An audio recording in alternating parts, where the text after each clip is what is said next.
हे friends, SRJ classes में आपका बहुत बहुत स्वागत है। देखिए, हिस्ट्री में हम चोल वंश साथ ही साथ में हमने पांड्य वंश और चेर वंश को कंप्लीट कर लिया था। मतलब हिस्ट्री में हम दक्षिण भारत में तीनों वंशों को ख़त्म कर चुके हैं, लेकिन हमने पढ़ा था कि जो चोल राजवंश था उसका जो अंत है वो पल्लव वंश के द्वारा किया गया था। ये बहुत ही टाइम तक चले थे, मतलब चोलों ने बहुत ज़्यादा शासन किया। उसके बाद पल्लव वंश के द्वारा चोल वंश अंतिम समाप्त कर दिया गया और पल्लव वंश की स्थापना हुई। पल्लव वंश के शासकों ने चोल वंश के राजाओं को या उनके जो उत्तराधिकारी हुए उन सभी को अपना सामंत बना के रखा।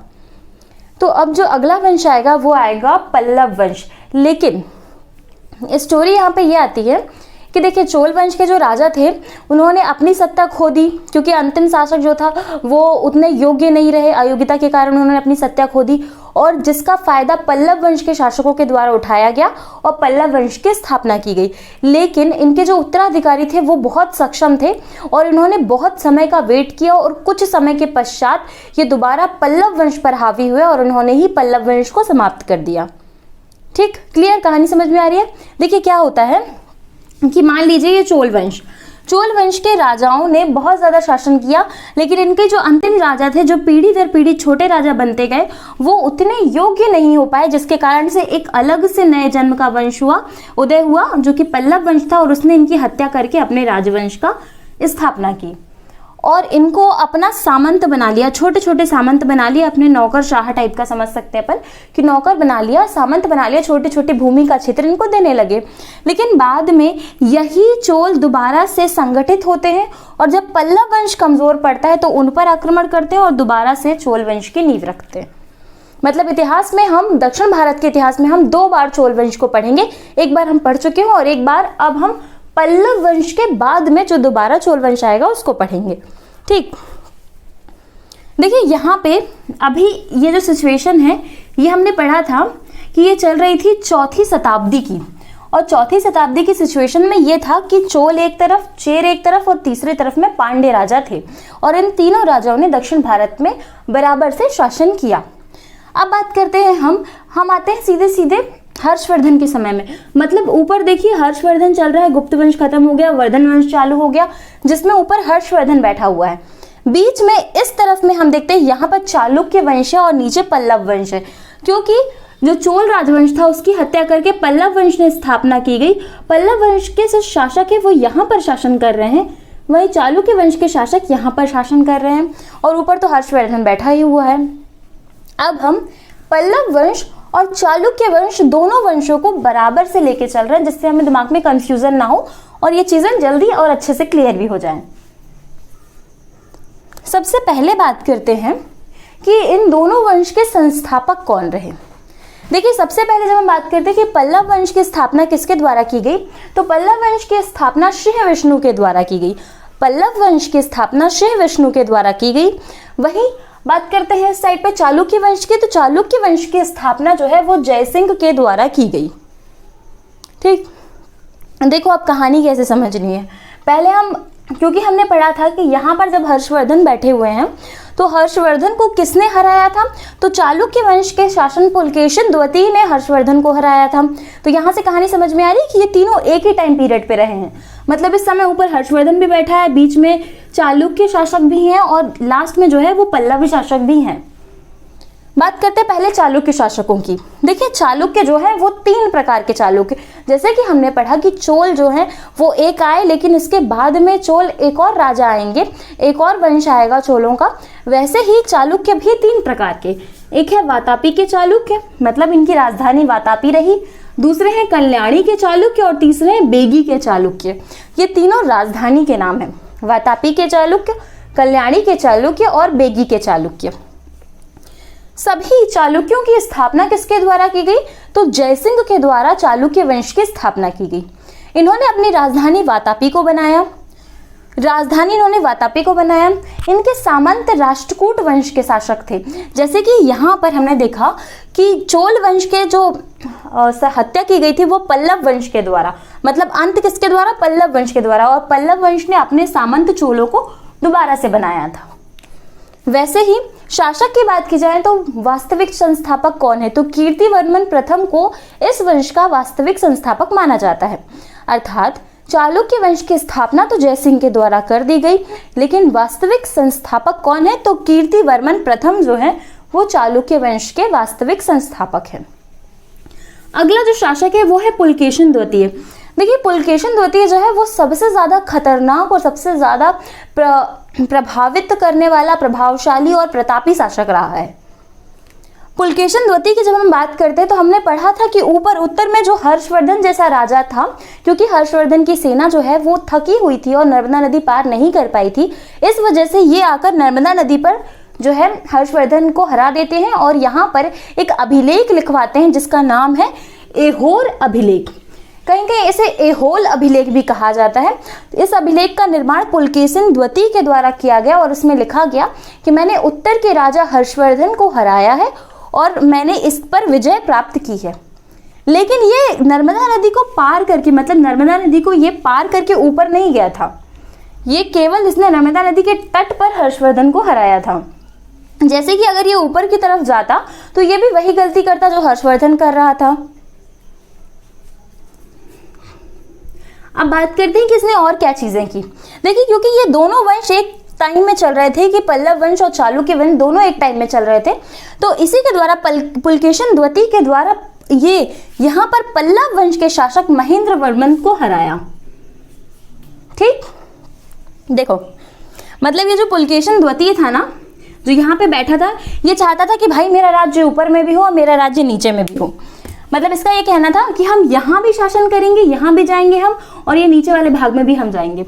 मतलब हमें सिर्फ एक जगह पर सीमित नहीं रहना है। तो पुलकेशिन द्वितीय ने ऊपर आक्रमण किया तो ये जीत गया। फिर इसने नीचे आक्रमण किया, कहाँ पर?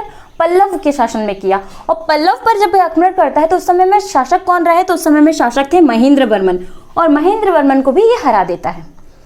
अब महेंद्र वर्मन को जैसे ये हराता है तो इसके बाद जो अगला शासक आता है वो होता है महेंद्र वर्मन का बेटा, जिसका नाम रहता है नरसिंह वर्मन।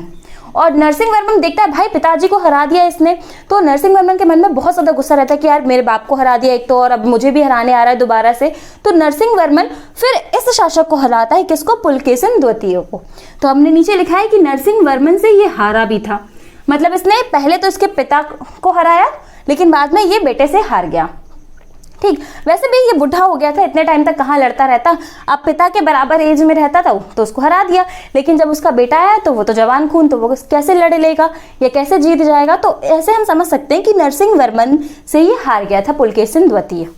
तीसरे शासक की बात की जाए तो कीर्तिवर्मन। देखिए कीर्तिवर्मन सेकंड जो है वो अंतिम ऐसे ज्ञात शासकों में जाने जाते हैं कि अंतिम ज्ञात शासक रहा होगा। इसके बाद यहाँ पर चालुक्य वंश के नीचे जो है वो दंती दुर्ग के द्वारा राष्ट्रकूट वंश की स्थापना की गई, जिन्होंने अपनी राजधानी कर्ग को बनाया। अब देखते हैं कि इसके बाद कौन सा वंश आएगा। तो देखिए हमने देख लिया कि चालुक्य वंश यहाँ पर खत्म हो गया। दो प्रमुख शासक पुलकेशिन द्वितीय और साथ ही साथ में कीर्तिवर्मन, अंतिम शासक कीर्तिवर्मन को ही माना गया है। दंती दुर्ग के द्वारा इसके बाद राष्ट्रकूट वंश की स्थापना कर दी गई। यहाँ पे बात करते हैं पल्लव वंश की। देखो पल्लव वंश की बात जब हम करते हैं तो पल्लव वंश की स्थापना किसके द्वारा? तो श्री विष्णु के द्वारा पल्लव वंश की स्थापना की गई। सामंत कौन थे इनके? तो चोल इनके सामंत थे। पल्लव वंश के प्रमुख शासक कौन कौन से? तो पहला हम देख चुके हैं महेंद्र वर्मन। देखिए महेंद्र वर्मन जो है वो संगीत प्रेमी थे और पुलकेशिन द्वितीय ने इनको हराया था। पहली बात तो संगीत प्रेमी थे, दूसरी बात पुलकेशिन द्वितीय से ये हार गए थे। फिर उसके बाद जब इनका बेटा आता है नरसिंह वर्मन, तो देखता है कि पिता के अपमान का बदला लेना है, तो इस कारण से नरसिंह वर्मन फिर पुलकेशिन द्वितीय पर हमला करता है और ये जीत जाता है। तो नरसिंह वर्मन इस वंश का सबसे ज्यादा प्रतापी शासक हुआ है। किस वंश का? तो पल्लव वंश का। इसी के समय में वेंगशॉन्ग भारत आया था। देखिए हमने पढ़ा था कि हमारे से हमेशा क्वेश्चन बनता है कि वेंगशॉन्ग जो है या हिंगसांग जो है वो भारत किसके समय में आया था। अक्सर सभी लोगों को पता होता है कि हर्षवर्धन के समय में आया था, लेकिन दक्षिण भारत में भी तो कोई शासक रहा होगा। आप सिर्फ उत्तर भारत का याद नहीं कर सकते, आपको दक्षिण भारत के बारे में ही पता होना चाहिए। तो इसी के समय में, क्योंकि ये तीनों एक तरफ से लाइन से चल रहे थे, मतलब यहाँ पर पल्लव वंश चल रहा है, पल्लव वंश यहाँ पर चल रहा है, ऊपर चालुक्य चल रहा है, यहाँ पर हमारा हर्षवर्धन वाला वंश चल रहा है, वर्धन वंश। तो इस समय में जब हिंगशॉन्ग भारत आया तो इसी के समय में नरसिंह वर्मन के समय में ही हिंगशॉन्ग भारत आया, और इसने अपनी किताब में भी नरसिंह वर्मन के बारे में बातें लिखी है। यह इस वंश का सबसे प्रतापी शासक रहा। साथ ही साथ में इसने पुलकेशिन द्वितीय को हराया और इसने रथ मंदिर का निर्माण करवाया। रथ मंदिर का निर्माण महाबलीपुरम में करवाया इसने, और इसने वातापी कोंड की उपाधि धारण की। अच्छा, यहाँ पे कंफ्यूजन है ना, वातापी कोंड क्या होता है? देखिए 1 मिनट बताते हैं उस चीज को। फिर अगला शासक जो है वो नरसिंह वर्मन। नरसिंह वर्मन द्वितीय जो है वो अगला शासक है, और इसने कांची में कैलाश मंदिर का निर्माण करा। क्योंकि देखिए पल्लवों की जो राजधानी थी वो कांची थी, तो इन्होंने अपने मंदिर का निर्माण भी अपनी राजधानी में ही कराया, कांची में ही इन्होंने अपने मंदिर का निर्माण कराया, कैलाश मंदिर का। अंतिम शासक की बात करते हैं तो अंतिम शासक का नाम है अपराजित। लेकिन अपराजित नाम है, इसका मतलब ये तो नहीं कि वो पराजित नहीं होगा। तो अपराजित की हत्या जो है वो आदित्य प्रथम के द्वारा कर दी गई, और जो कि चोल वंश का राजा रहा है। क्लियर? देखिए पल्लव वंश अपने ही आस्तीन में सांप को पाल रहे थे। इसका मतलब है, देखिए जब पल्लव वंश ने खुद ही चोल वंश की हत्या की, चोल साम्राज्य खत्म किया, उसके बाद खुद आए, तो अपना भी कंटिन्यू करना था ना उनको। क्या जरूरत थी चोल वंश को, अपना चोल लोगों को अपना सामंत बना के रखने की? तो इन्होंने अपने सामंत बना के रखा चोलों को, और जिस वजह से हम देखते हैं कि आगे चलकर चोल वंश के ही शासक आदित्य के द्वारा इनके अंतिम शासक अपराजित की हत्या कर दी गई। जैसे ही पल्लव वंश कमजोर हुआ, उन्होंने आके हत्या कर दी और उन्होंने शासन को हड़प लिया। वो बहुत टाइम से ताक में बैठे हुए थे, आप ऐसा समझ सकते हैं। देखिए इस पूरी कहानी से हमें क्या सार मिलता है, हमें क्या क्या चीजें महत्वपूर्ण तौर से याद रखनी चाहिए कि क्या क्या चीजें महत्वपूर्ण है। देखिए कांची कोंड की उपाधि किसने ली? कांची कोंड, कांची किसकी राजधानी थी? तो जब पल्लवों की राजधानी कांची थी, तो चालुक्य वंश के शासक पुलकेशिन द्वितीय ने कांची कोंड की उपाधि ली। कोंड का मतलब होता है विजेता, मतलब जब किसी क्षेत्र को आप जीत सकते हैं तो उसे आप कोंड की उपाधि ले सकते हैं। कोंड का अर्थ ही नीचे तमिल भाषा में विजेता होता है। ठीक, तो यहाँ पर कांची कोंड की उपाधि पुलकेशिन द्वितीय ने ली जब इसने महेंद्र वर्मन को हराया। लेकिन महेंद्र वर्मन का ही जो बेटा है जिसका नाम है नरसिंह वर्मन, उसने जब पुलकेशिन द्वितीय को हराया तो उसने इसकी राजधानी मतलब वातापी, तो वातापी कोंड की उपाधि ले ली। क्लियर है ना? यहाँ तक की बातें क्लियर हो गई होंगी। वातापी कोंड की उपाधि किसने ली? जिसने पुलकेशिन द्वितीय को हराया। किसने हराया? तो नरसिंह वर्मन के द्वारा हराया गया। वहीं कांची कोंड की उपाधि किसने ली? पुलकेशिन द्वितीय ने। क्यों ली? क्योंकि उसने महेंद्र वर्मन को हराया। बात करते हैं इन दोनों शासकों में हर्षवर्धन को किसने हराया? तो यहाँ पर हम देखते हैं कि हर्षवर्धन को पुलकेशिन द्वितीय के द्वारा हराया गया। ठीक,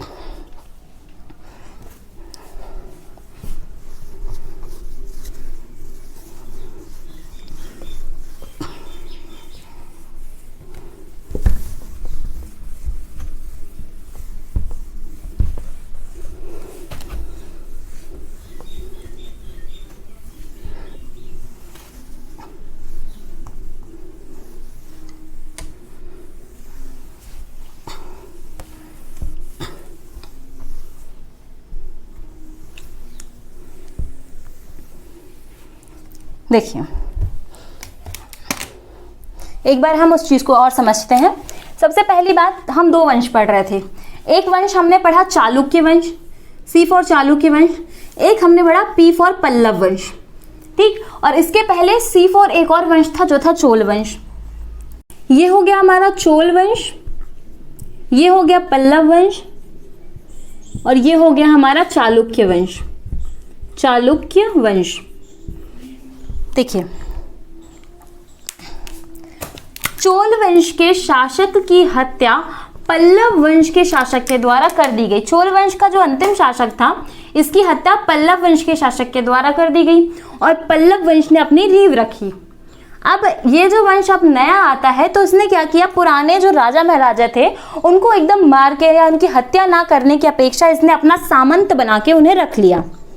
अब जब इसने अपना सामंत बना के उन्हें रखा, तो इसे पता नहीं था कि बाद में पल्लव वंश का जो शासक है जिसका नाम है अपराजित, उसकी हत्या है वो कर दी गई दोबारा चोलों के द्वारा। लेकिन ये बहुत टाइम लेता है, मतलब इनको कम से कम 300 साल लग जाते हैं। आप ऐसा अंदाजा समझ के चल सकते हैं। यहाँ पे बात करते हैं पल्लव वंश के जो महानतम शासक हैं जो है नरसिंह वर्मन, महेंद्र वर्मन। यहाँ पे चालुक्य वंश की बात की जाए तो यहाँ पर सबसे महान है पुलकेशिन द्वितीय। पुलकेशिन द्वितीय के बारे में आपको याद रखना है कि पुलकेशिन सेकंड ने हर्षवर्धन को हराया, फिर यहाँ पर इसने महेंद्र वर्मन को हराया जो कि पल्लव वंश का शासक था। और जब ये आकर महेंद्र वर्मन को हराता है तो महेंद्र वर्मन का ही एक बेटा होता है जिसका नाम है नरसिंह वर्मन। और जैसे ही इसने हराया तो इसने यहाँ पे इनकी राजधानी कांची थी, तो इसने खुद को कांची कोंड कहना प्रारंभ कर दिया, मतलब कांची को विजित करने वाला। इसका बेटा हुआ नरसिंह वर्मन, ये गया और इसने जाकर यहाँ पर पुलकेशिन द्वितीय को हरा दिया। और अब यहाँ की राजधानी क्योंकि इनकी वातापी थी तो ये खुद को वातापी कोंड कहने लगा। ठीक, बात करते हैं चालुक्य वंश की हत्या किसके द्वारा की गई, तो कीर्तिवर्मन द्वितीय इस वंश के अंतिम शासक थे और इनकी हत्या राष्ट्रकूट वंश के शासक दंतिदुर्ग के द्वारा कर दी गई। मतलब अब यहाँ पे हमें समझ में आ रहा है कि अब हम अगला वंश कौन सा पढ़ने वाले हैं। अगर हम चालुक्य के साइड से देखें तो हमें राष्ट्रकूट वंश पढ़ना होगा, और अगर हम पल्लव वंश के साइड से देखें तो हमें इसके बाद चोल वंश पढ़ना होगा। ओके, तो कल हम चोल वंश पढ़ेंगे और राष्ट्रकूट वंश क्योंकि थोड़ा सा है, हमें ज्यादा कुछ नहीं पढ़ना। राष्ट्रकूट वंश के बारे में हमें बहुत ज्यादा नहीं पढ़ना है। नेक्स्ट वीडियो से हम चोल वंश के बारे में पढ़ेंगे, क्योंकि जो सेकेंड चोल आ रहे हैं उनके बारे में पढ़ेंगे पल्लव वंश के बाद में। Okay, thank you so much, मिलते हैं नेक्स्ट वीडियो में।